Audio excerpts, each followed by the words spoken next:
My name is Bryan Duncan. I'm Executive Vice President and co-founder of Signature Bank. Signature Bank is a commercial bank focusing solely on the needs of family-owned, small to medium-sized businesses in the Chicagoland area. The greatest challenge was by far navigating Signature Bank through the crisis of 2009 through 2012. You have to remember, you look back, we were a startup organization in 2006.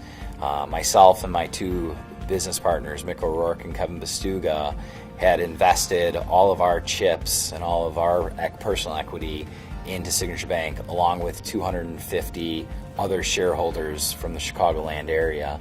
And 2009, Rome was burning.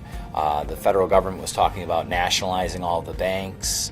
And here we are, we're just a fledgling young bank, just getting started relatively, and there was real concerns about whether the banking industry was going to be viable, let alone our bank.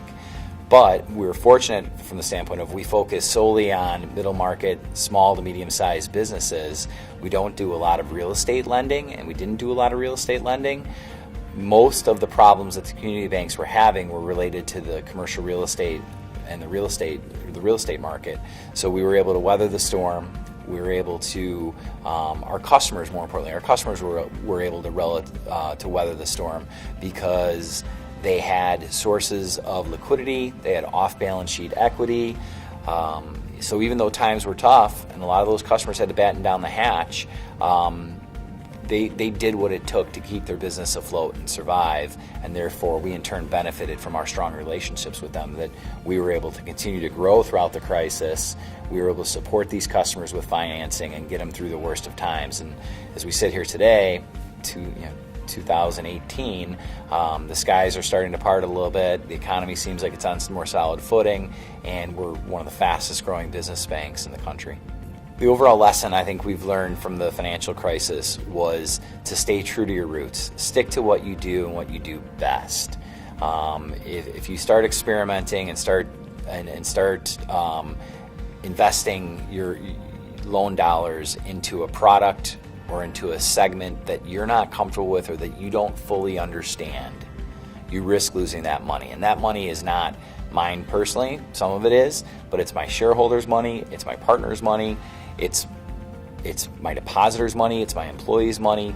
As a bank, we're in the business of taking risks, but we're going to take calculated risks.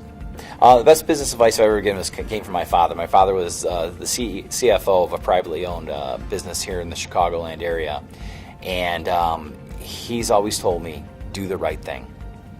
It's very simple. In business, we all come across an opportunity where we can take the easy money, or we can do something that we know isn't necessarily ethically sound. And once you go down that path, it's very difficult to come back from it.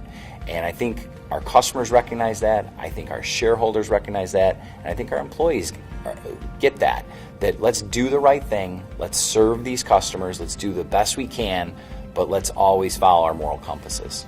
Our whole business model is founded along the philosophy that middle market, small to medium-sized, family-owned businesses value their banking relationship. They want to bank with somebody that can come in and they can discuss their financing needs. We can give them advice if they want to on their finance of their business. They don't want to be credit scored. They don't want to be treated like a commodity. They don't want to be handed off to a junior officer at one of the larger banks who's fresh out of college, who doesn't have the experience of working with a true professional like Signature Bank provides them. Somebody that's there for them. They can pick up the phone, they call our bank, they get somebody to answer their phone call, or if they have to leave a voicemail, somebody calls them back within an hour or two. Our customers demand and deserve to be treated like a valuable asset, because they truly are.